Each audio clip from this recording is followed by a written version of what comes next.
Dans cette vidéo, je vais vous expliquer les alternatives possibles à l'investissement locatif de la loi Pinel. On a vu dans une précédente vidéo, et je vous mets le lien dans la description, qu'il ne fallait pas faire de loi Pinel. C'était une arnaque, on achète beaucoup trop cher par rapport au prix du marché, on loue pas assez cher, l'avantage fiscal n'est pas intéressant, on a un effort de d'épargne qui n'est pas intéressant non plus, et on est très vite au maximum de notre capacité d'endettement et on ne peut pas enchaîner les investissements locatifs. Bref résumé. Alors je vous donne deux options à la loi Pinel, parce qu'on dit que oui, le Pinel, il ne faut pas le faire, mais alors qu'est-ce qu'on fait à la place? Soit vous prenez le temps d'investir dans la pierre, soit vous n'avez pas le temps ou vous ne prenez pas le temps d'investir dans la pierre, et je vous donne ces deux options-là. La première option, celle où vous prenez le temps, c'est celle qui vous permettra d'aller le plus loin, à mon sens, dans l'investissement locatif avec des rentabilités qui sont les plus importantes et puis ça permettra d'enchaîner plus rapidement. Je vais vous expliquer pourquoi. Prenez le temps, ça veut dire le faire soi-même. Moi, je prône un investissement locatif où on achète un appartement dans l'ancien avec beaucoup de travaux qui est idéalement négocié, situé. L'emplacement, c'est important. L'achat, c'est là où on fait l'affaire. Donc vraiment prendre le temps pour choisir le bien et essayer de le négocier. Faire beaucoup de visites, des offres, du volume pour avoir une idée du marché locatif aussi dans votre région. Ensuite, une fois que vous avez signé le compromis, vous faites plusieurs devis avec les artisans. Ça vous permettra, de faire un réseau, de comprendre mieux les travaux et d'avoir différentes propositions pour votre appartement qui n'est pas acheté au maximum de votre capacité d'endettement, parce que si vous faites des erreurs, elles sont moins importantes que si vous êtes au max. Et l'intérêt d'avoir plusieurs devis, c'est de prendre peut-être le moins cher, mais de voir quelles sont les prestations proposées. Et au fur et à mesure du temps, avec les devis, vous allez comprendre les termes de travaux et les problématiques de rénovation dans votre appartement. Et entre le compromis et l'acte de vente, une fois que vous avez sélectionné le ou les meilleurs artisans concernés pour avoir une rénovation complète de votre appartement et le refaire à neuf pour ne pas avoir de problème ou en tous les cas le moins possible avec le locataire, parce que ça sera un appartement qui est remis à neuf, donc vous avez beaucoup de charges et aussi pour la fiscalité ce sera plus important. Et dès la signature de l'acte authentique, vous donnez les clés aux artisans, à l'artisan, pour qu'il refasse l'appartement. Comme ça, vous ne perdez pas de temps. Et ensuite, les délais de travaux sont variables en fonction du projet et malheureusement du retard. 1 à 2 mois pour un appartement T2, T3, c'est raisonnable. Donc généralement, on est aux alentours de 2 mois, mais s'il y a du retard, 3, 4, 5 mois. Voilà. Et suite à la fin des travaux, vous meublez vous-même votre appartement et vous faites la gestion locative, c'est-à-dire vous créez une annonce sur le Bon Coin et vous sélectionnez les meilleurs dossiers de locataires et vous faites visiter aux locataires votre appartement pour sélectionner le meilleur locataire qui correspond à votre appartement et puis celui qui a le moins de risque d'impayé. Hein, je rappelle, les impayés, c'est quand même moins de 2% en France, donc il ne faut pas en faire tout un plat pour rien.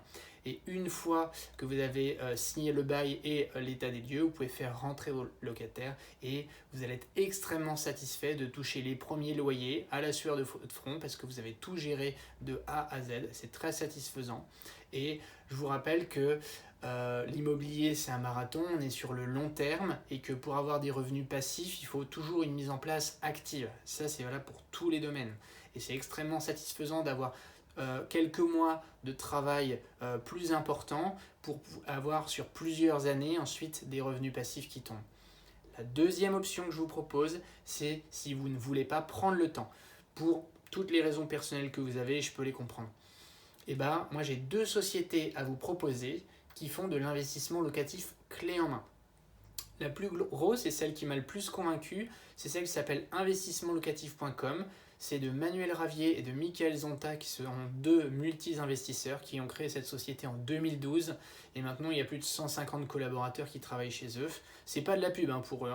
Je vous dis ça en tant qu'indépendant et puis j'ai été voir et je me suis intéressé à leur projet et à leur offre. Ils font 500 à 600 projets par an. Donc c'est quand même, je pense que c'est quand même les plus gros du marché. Je vous parlerai du deuxième plus important. Eux, donc leur principe, c'est que vous donnez votre projet, votre budget d'achat, les lieux et votre projet global. Vous en parlez avec un conseiller au téléphone qui va vous aiguiller aussi. Et puis, eux, la spécialité, c'est le meublé, mais vous pouvez aussi investir en nu. Et puis, vous pouvez investir en nom propre ou en société. Et même si vous êtes plus avancé en holding. Donc, du nu, du meublé, de la SCI, à l'IS, à l'IR, de la holding, ils peuvent tout faire. Ils s'adaptent à votre projet. Mais leur truc, c'est du clé en main. Donc, ils ont des chasseurs immobiliers qui recherchent le bien qui correspond à vos critères. Une fois que vous avez trouvé le bien qui correspond, vous signez le compromis. Et entre le compromis et l'acte de vente, il y a un architecte d'intérieur qui va vous faire une proposition de rénovation avec les meubles aussi pour se projeter au mieux. Et tout ça, c'est sur votre espace client d'investissementlocatif.com. Donc, vous pouvez le suivre en temps réel avec des propositions. Une fois que vous avez validé le projet, ils font des demandes aux artisans pour avoir les meilleurs prix. Et une fois que les prix sont validés, et ben, ils peuvent signer avec les artisans et ensuite ils lancent le début des chantiers. Ils font évidemment, comme c'est clé en main, la maîtrise d'œuvre. Donc dès que vous avez les clés, vous les redonnez aux artisans, enfin au maître d'œuvre qui va suivre tous les travaux de A à Z. Et puis pendant une semaine ensuite, ils vont meubler le bien, ou les biens que vous achetez, parce que vous pouvez acheter un immeuble de rapport, hein, c'est vraiment tout ce que vous voulez, ou des locaux commerciaux, ou un studio, T1, T2, enfin ça dépend de votre budget aussi, de la localisation. Ils font vraiment plusieurs villes en France. Ils font donc la mise en place des meubles, et puis ils font même la gestion locative si vous voulez rien faire. Concernant les frais, c'est la question que tout le monde se pose. Et ben, si vous avez une enveloppe globale de 100 000 euros, ils vont prendre 8,4% du montant total sur le projet, avec donc montant total par rapport au prix du bien, frais d'agence, frais de notaire et le montant des travaux et des meubles. Voilà, donc c'est clé en main, 8,4% sur tout. Donc par tranche de 100 000 euros, ça fait 8 400 euros. Il n'y a pas de plafond. Si c'est 500 000 euros, bah, c'est 8,4% de votre enveloppe globale de 500 000 euros. Et pour commencer avec eux, moi je vous recommande déjà de regarder leur site et ensuite vous pouvez les appeler pour avoir un conseiller au téléphone et ça vous coûte rien. Le conseiller, vous pouvez l'avoir au 01 84 17 67 60. Je rappelle, c'est pas de la pub, mais ça vous coûte rien d'appeler pour en parler. Donc c'est 01 84 17 67 60. De toute façon, vous pouvez retrouver leur numéro sur leur site. Et puis, ce qui est intéressant, c'est que après, pour commencer avec eux et pour qu'ils refassent la chasse de biens immobiliers dans le lieu que vous avez défini ou ceux qui vous conseillent, et ben, faut payer 500 euros et vous signez un mandat d'1 an pour que pendant 1 an, la chasse immobilière se fasse. Donc avec 500 euros. Et puis les 8,4% du montant total, ils sont payés évidemment que quand le projet est fait et signé. Donc à la limite, vous investissez que 500 euros et vous ne trouvez pas un bien qui corresponde à vos critères. Et puis même, vous pouvez vous faire rembourser pour cette partie-là si vous en faites la demande. Voilà. Pour moi, si vous n'avez pas le temps, c'est vraiment la solution. Et entre le moment où vous appelez et le moment où vous touchez au premier loyer, ils annoncent 8 à 9 mois. Honnêtement, je trouve qu'ils sont un peu optimistes, mais même à l'échelle d'1 an, ça reste tout à fait honnête. Et de toute façon, l'immobilier, c'est du long terme. Parce qu'il y a la recherche du bien, la signature de l'acte, les travaux, ils font quasiment forcément des travaux. Vous pouvez demander qu'ils n'en fassent pas, mais ça sera moins intéressant, ils vous expliqueront pourquoi. Les meubles, ça met environ une semaine, ils disent, et puis après, les locataires en place, à mettre en place, et les premiers loyers. Et pour la gestion locative, c'est 8,4% du montant des loyers. Voilà. Deuxième société que je vous propose, que j'ai appelée aussi pour voir quel projet ils proposent, c'est Projet Locatif. Et elle est montée par Robin Eldin. C'est aussi un multi-investisseur et il a 160 collaborateurs qui travaillent pour lui et qui sont tous des multi-investisseurs.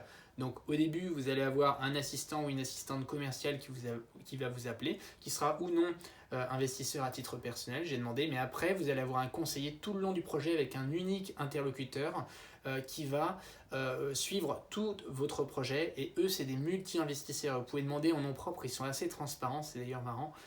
Et on peut parler d'eux, alors que d'abord, vous appuyez pour parler de vous et de votre projet. Mais moi, je leur ai posé la question et c'est vraiment des gros investisseurs qui sont expérimentés. Donc il y a un conseiller qui va vous être attribué et tout le long, donc c'est aussi une société clé en main qui va vous accompagner de A à Z. Eux, leurs frais, donc pour la chasse immobilière, c'est gratuit. C'est-à-dire que tant que vous n'avez pas signé l'acte authentique avec eux, vous ne payez pas. Même chose, du coup, ça ne vous engage à rien. À la limite, si vous ne trouvez pas le projet qui correspond à votre recherche, eh ben, vous désengagez et puis c'est fini. Et vous avez versé même pas les 500 euros de l'investissement locatif.com que demande l'autre société. Donc franchement, ça engage à pas grand-chose. En plus, vous avez plus d'expérience et vous allez pouvoir avoir des conseils de vrais professionnels et des gens qui ont déjà investi. c'est pas une langue de bois. Et leurs frais, c'est important, c'est 8%, donc du montant du bien, des frais d'agence et des frais de notaire. Et pour les travaux, ils ne prennent pas de commission. Mais le conseiller que vous allez avoir, c'est lui qui va faire le maître d'œuvre, et vous êtes dans la maîtrise d'ouvrage, enfin, peu importe les termes. Donc vous allez payer 8% du prix du bien, frais d'agence, frais de notaire, mais pour les travaux, ils ne prennent pas de commission. Et en fait, je leur ai demandé comment ils sont rémunérés, mais en fait, ils sont apporteurs d'affaires pour les artisans. Et en fonction du volume d'affaires qu'ils ont apporté aux artisans, ils se font rétrocéder une part des travaux qui sont facturés. Et puis, ils font la mise en place des meubles. Par contre, l'inconvénient, c'est qu'ils ne font pas la gestion locative, mais ils vous mettent en relation avec des agences qui peuvent faire la gestion locative à votre place. Donc voilà, il y a 2 sociétés qui font de l'investissement locatif clé en main. Ça peut être uniquement digital ou par téléphone, à distance. Il faut juste avoir une capacité d'emprunt et des partenaires bancaires qui vous suivent. Si vous n'en avez pas, même chose, il faut appel à des courtiers immobiliers pour vous aider dans votre recherche de financement.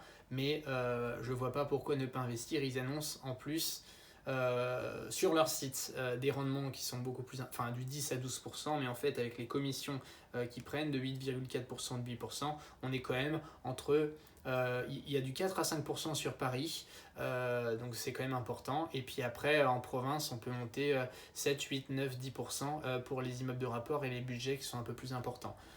Honnêtement, sans y passer de temps, oui, ils ont des frais, 8,4% donc ça fait 8 400 euros par 100 euros, enfin par 100 000 euros investis. Ça me semble honnête pour le service proposé. Et en plus, si vous investissez en LMNP, c'est des charges qui peuvent être déductibles. Donc c'est vraiment intéressant.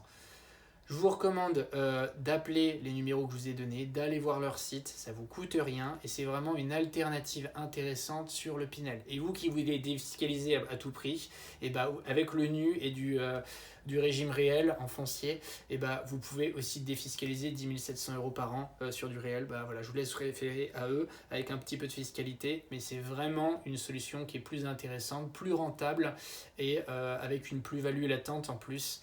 Voilà. Moi, je vois que des avantages par rapport au Pinel.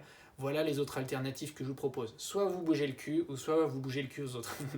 Voilà, c'est les 2 options que je proposais. N'hésitez pas à réagir dans les commentaires ou proposer d'autres options à la loi Pinel. Je vous revois dans une autre vidéo. A plus tard.